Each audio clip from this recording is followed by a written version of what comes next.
Bem, eu não vou mentir para você. Eu não tenho uma mensagem que vai fazer desaparecer todos os seus problemas, mas eu tenho uma que pode mudar você tão radicalmente que você não vai se importar mais. Amém? E esse é o ponto. Nós tentamos fazer com que Deus mude os nossos problemas, mas Ele quer mudar a nós.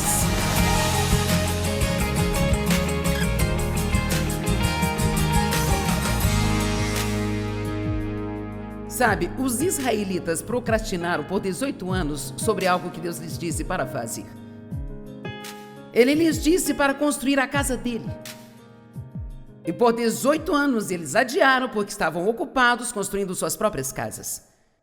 Esta história é encontrada em Ageu, e eu não vou ler tudo para economizar tempo, mas vou ler uma pequena parte. Assim diz o Senhor dos Exércitos: este povo diz que o tempo ainda não chegou para construir a casa do Senhor, e na versão amplificada diz, embora Deus os tenha ordenado a construir lá 18 anos atrás.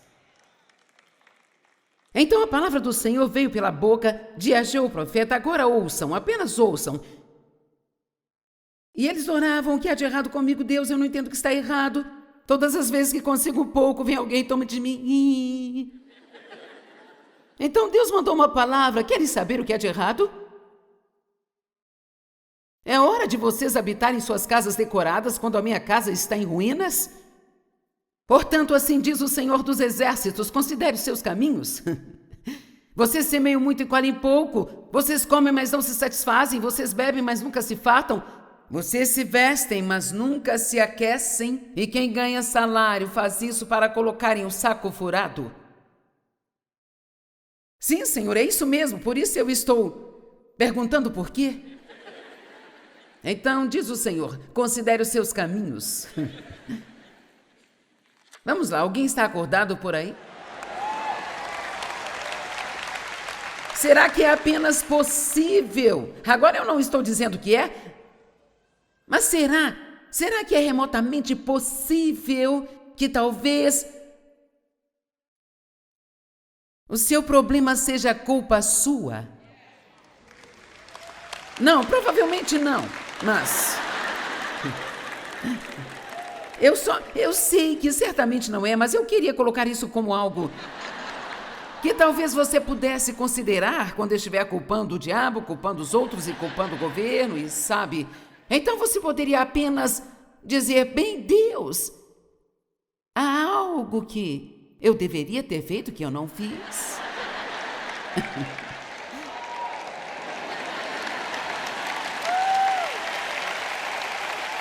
Quero dizer, vale a pena considerar. Amém? Vamos lá, não seja como a mulher que estava se casando pela 7ª vez. Uma história verídica. Ela foi até o pastor e disse: olha, eu vou me casar neste sábado, pela 7ª vez, e eu preciso que você ore para que esse homem me trate da maneira certa. E graças a Deus era um pastor com alguma coragem. Ele olhou para ela e disse: bem, já que você é o único denominador comum em todos esses 7 casamentos, talvez seja melhor orar por você e não pelo homem com quem vai casar.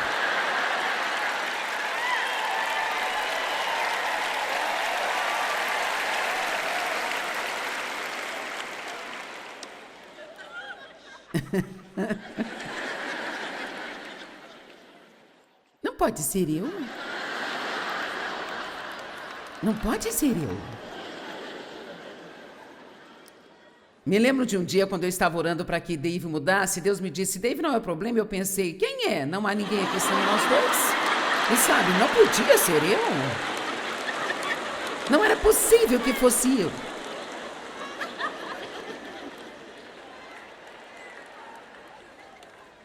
Ok. Meu homem favorito na Bíblia. João capítulo 5, versos 2 até o 8. Há em Jerusalém, na Porta das Ovelhas, um tanque que em aramaico é chamado Betesda, o qual tinha 5 alpendres, cobertos ou algo como pequenas varandas abertas. Então havia este grande tanque, e este edifício foi construído em torno de todas essas diversas portas ou portões que davam para este tanque. E uma vez por ano, um anjo vinha e agitava as águas do tanque. E quem entrasse no tanque primeiro, se estivesse doente, ficava curado. Uma vez por ano. E então, nestas varandas havia uma multidão de inválidos, cegos, coxos e paralíticos também. Agora havia um homem que já estava lá. Ele estava ali já havia 38 anos. Quando Jesus o viu deitado e ele já sabia que ele estava deitado lá há muito tempo, ele disse: "Você quer ser curado?" Agora, essa não é uma pergunta estranha, mas veja, havia mais do que isso. Quero dizer, Jesus estava perguntando: você realmente quer fazer o que é necessário para consertar a sua vida? E então, eu posso dar um tapinha na sua linda cabecinha hoje e dizer da maneira mais agradável que eu puder: você está pronto para fazer o que é necessário fazer para consertar a sua vida hoje?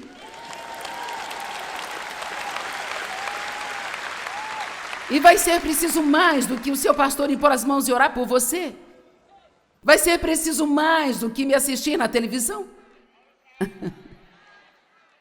Vai ser preciso mais do que vir a uma conferência? Isso é fácil. Você só precisa se sentar aí e rir de mim quando eu for engraçada. Ou tentar não chorar quando eu não for.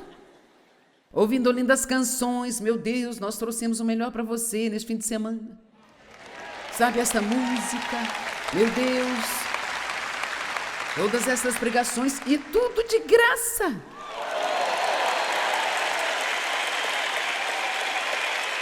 Ei, você não precisou comprar um ingresso. Você não precisou, você não precisou fazer nada. Você só veio e se assentou.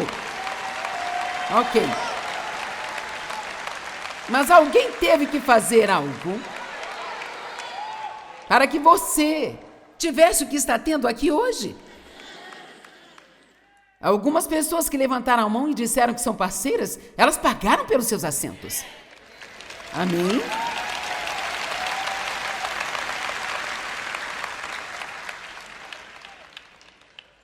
E você bate palmas, se alegra e é ótimo. A conferência é sempre tão incrível, tão incrível. Mas agora a conferência acabou. Ainda não, mas nesta tarde vai acabar. E você diz: bem, a conferência acabou. Então você não tem mais a música bonita, e as luzes, e o telão. Você tem que ir para casa para a mesma bagunça da qual você saiu. E eu não vou mentir para você. Eu não tenho uma mensagem que vai fazer desaparecer os seus problemas, mas eu tenho uma que pode mudar você tão radicalmente que você não se importará mais. Amém? E essa é a questão. Nós tentamos fazer com que Deus mude os nossos problemas e Ele quer mudar a nós. Eu estou me divertindo tanto que mal posso aguentar. Ok, de volta ao homem doente. Você realmente quer ficar bem? E o homem doente respondeu. Agora você precisa ver isso. O homem doente respondeu: Senhor, eu não tenho ninguém para me colocar no tanque quando a água é agitada. Eu não tenho ninguém para fazer isso por mim. E todas as vezes que eu tento chegar ao tanque, alguém sempre chega antes de mim. Agora eu já sei muito sobre isso, porque eu tenho pregado sobre este homem há 42 anos. E você talvez esteja cansado de ouvir sobre este homem, mas eu tenho que pregar sobre ele. Porque se ele esteve deitado lá por 38 anos, eu penso que em 38 anos, ele podia pelo menos se arrastar. Ele poderia se arrastar pelo caminho até a borda do tanque. E poderia ter tomado esta atitude: no ano que vem, ninguém vai chegar na minha frente.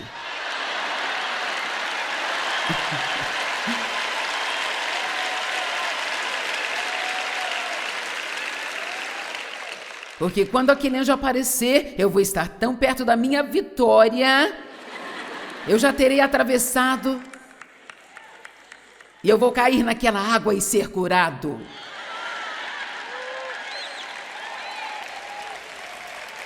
E a gente pensaria que Jesus sentiria a pena daquele homem, mas ele não sentiu. Oh, você está deitado aqui há 38 anos, oh meu Deus, alguém sempre chega antes de você. Oh, ninguém te coloca no tanque. Sabe o que Jesus disse? Levante-se!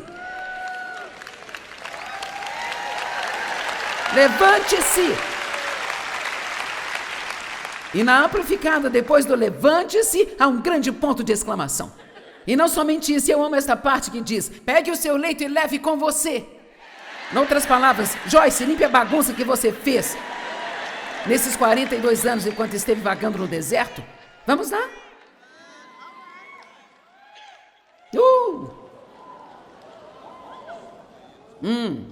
Não sei sobre você, mas eu quero uma xícara de café.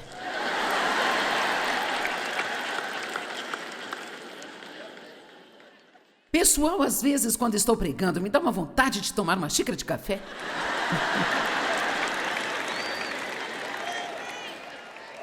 Oh, eu já tenho meu quentinho aqui atrás. Você precisa de cafeína até chegar à unção, sabe?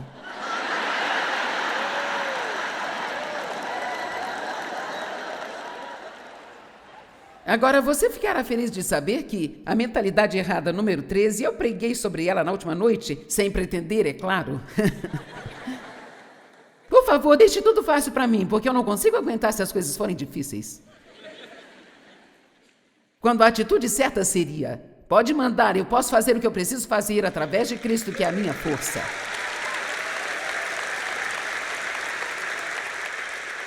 No livro Pensamentos Poderosos, sobre o qual eu já falei com vocês, este é o primeiro dos 12 pensamentos poderosos. E eu encorajo as pessoas a pegar um deles, separe um ano para passar por este livro e pegar um desses pensamentos por um mês inteiro e meditar nele e dizer em voz alta cerca de 20 vezes por dia, eu posso fazer o que eu preciso fazer na vida através de Cristo, que é a minha força. Eu não tenho medo, eu não vou recuar, eu não sou um covarde, através de Cristo eu posso fazer o que eu preciso fazer.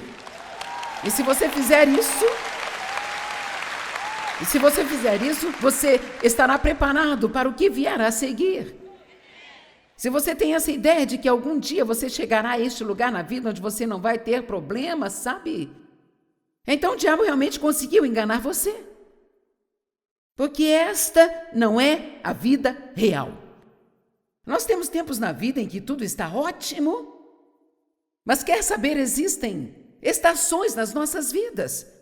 E vamos passar pelo inverno, e então vem a primavera, e nós amamos isso. Então vem o verão, e eu particularmente amo o outono, e opa, é inverno novamente. Há muitas tempestades, e nem todas estão na previsão do tempo. Amém? Agora, isso é muito difícil, eu não consigo aguentar. Eu amo Deuteronômio capítulo 8, porque eu estava vivendo isso. Eu não entendi o que estava acontecendo na minha vida, e o que eu quero dizer com isso é que tudo era muito difícil. Meu Deus! Oh, sim, eu posso estar aqui hoje. Eu não sei. Há 6, 7 mil pessoas aqui hoje. Isso é maravilhoso, mas quer saber? Eu já fiz reuniões para 5 pessoas. Nós tivemos uma reunião numa noite de tempestade de neve com 9 pessoas e 5 delas eu é que levei. Sabe, eu já preguei em casa de banquetes onde você precisava entrar e limpar toda a comida do chão do banquete da noite anterior, sabe? E eu já preguei em igrejas que estavam tão mortas que você tinha que gritar até perder a voz por 5 horas e sem conseguir nenhuma reação do povo, sabe? Eu me lembro dos anos em que Dave e eu Dirigíamos para cima e para baixo na rodovia com nosso pequeno trailer na parte de trás do carro. Não tínhamos sequer o dinheiro para um hotel. Parávamos em estacionamentos de restaurantes, fast food. Dave conseguia dormir um pouco para voltar a dirigir para casa. E aqueles foram alguns dos melhores dias quando nós vimos muitos milagres de Deus. Nós não tínhamos ninguém além de Deus. E quando isso é tudo que você tem, Ele se mostra. Amém?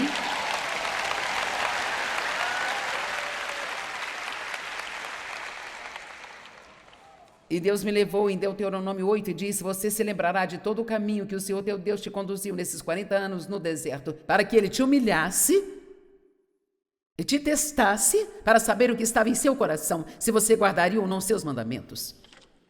E então no versículo 7 diz: porque o Senhor teu Deus está te levando para uma boa terra, uma terra de riachos, de águas de fontes e nascentes que fluem dos vales e montes. Eu te levei pelo caminho mais difícil, para testá-la, para humilhá-la, para te provar, para ver se você iria guardar os meus mandamentos no vale, porque se ali você não os guardasse, também não os guardaria na montanha. Você entende o que eu digo? Oh, bem, se a vida fosse mais fácil, não. Você precisa aprender a obedecer a Deus no deserto. Você precisa aprender como fazer o que é certo, quando ninguém está olhando. Então, quando vierem os bons tempos, você não vai ser apanhado pelas conquistas, pelas bênçãos, pela fama e isto e aquilo outro. Quer saber? Eu posso te garantir que eu não estou impressionada comigo mesma, nem um pouquinho, porque já passei por alguns testes várias e várias vezes. E eu posso te dizer que o que você leva anos para construir, Deus pode derrubar em 5 segundos. E eu tenho um temor reverencial de Deus, o que significa que eu não vou propositalmente fazer coisas que eu sei que Ele não quer que eu faça. Precisamos ter um pouco de temor e tremor reverencial de volta. Você não sabe se deve bater palmas para isso ou não? Eu não estou falando de ter medo de Deus de uma maneira ruim, mas eu estou falando de ter uma reverência por Deus, um temor reverencial. Deus é Deus. E eu não posso simplesmente ignorá-lo e fazer o que eu quero fazer e pensar que eu vou ter uma ótima vida.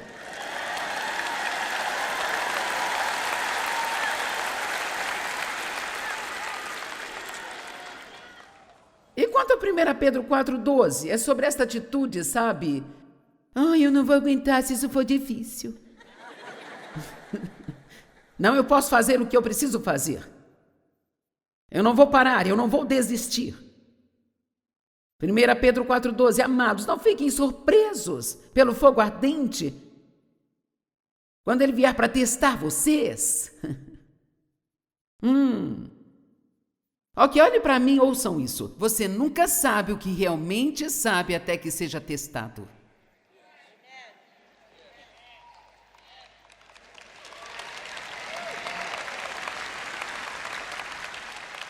Algumas pessoas podem até pensar que têm muita fé.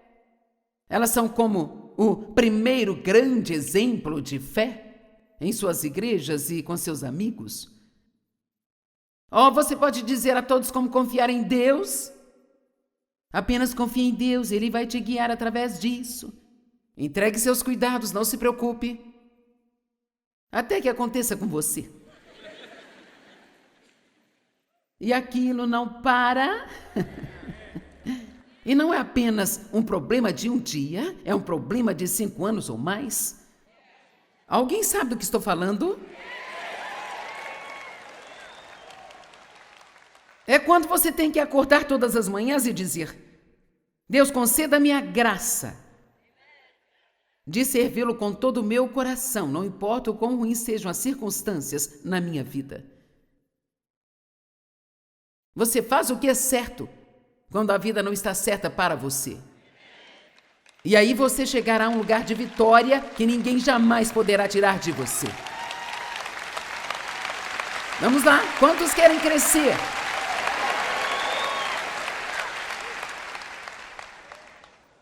Marcos capítulo 4, 35 a 38. Naquele dia, quando chegava a noite, Jesus disse: nós vamos atravessar para o outro lado.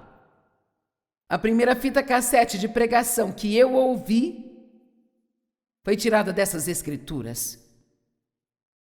E deixando a multidão, levaram-no com eles no barco exatamente como ele estava, e outros barcos também estavam com ele. E lembrem-se, Jesus disse, nós vamos atravessar para o outro lado. E uma grande tempestade de vento surgiu, e as ondas estavam quebrando no barco, de modo que o barco estava se enchendo de água. Mas ele estava na popa, tirando uma soneca. Já se sentiu como se Deus estivesse tirando uma soneca?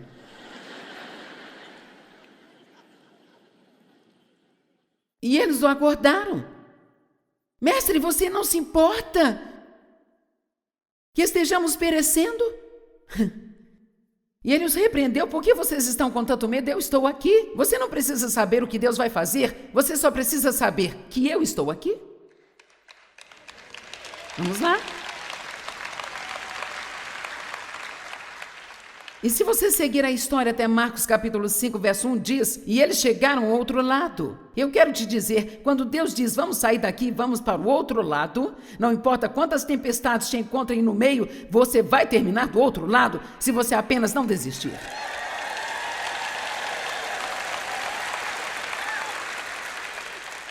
Veja, é muito fácil começar, todos ficam animados com o começo.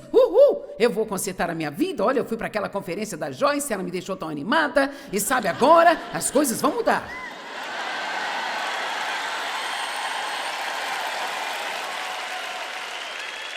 Mas, pessoal, para se chegar ao fim das coisas, vamos supor que voltemos daqui a 5 anos e você diz, nossa, Joyce, eu recebi a minha vitória, tudo está maravilhoso, mas quer saber? Durante esses 5 anos você precisou passar pelo meio? E é aí que nós perdemos as pessoas, no meio. Porque você tem que ir lá fora e não tem música, e não tem telão, nem isso, nem aquilo. E então, uma última escritura, Mateus 20, do 20 ao 22. Então a mãe dos filhos de Zebedeu veio a Jesus com seus filhos, ajoelhou-se diante dele para pedir-lhe um favor. E ele perguntou, o que você quer? E ela disse, prometa que esses meus 2 filhos se sentarão, um à sua mão direita e o outro à sua mão esquerda no seu reino. E Jesus disse, vocês não sabem o que estão pedindo. Porventura vocês podem beber o cálice que eu bebo? Você entendeu isso? Ele está dizendo, ok, você quer esse lugar de honra? Você terá que passar por algumas coisas para tê-lo. Amém. Amém. Amém. Sim, eu estou aqui agora, eu estou na televisão e todo mundo, e é tão bom, mas me lembro muito bem de onde eu estive. Eu me lembro daqueles 40 anos. E ainda assim, eu só estou impressionada com Deus. Não comigo mesma, porque eu sei que o que eu estou fazendo é por causa de Deus do início ao fim. Não teria como eu fazer tudo isso que eu faço se não fosse Ele. Vamos, levantem-se.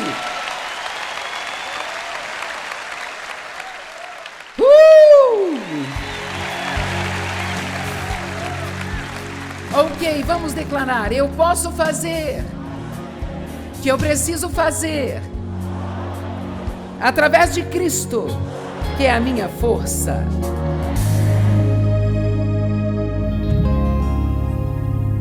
Eu costumo dizer que para onde a mente vai, o homem a segue. Escolher o que pensamos e aprender a pensar em alinhamento com a palavra de Deus nos dará poder para realizar coisas que jamais sonhamos.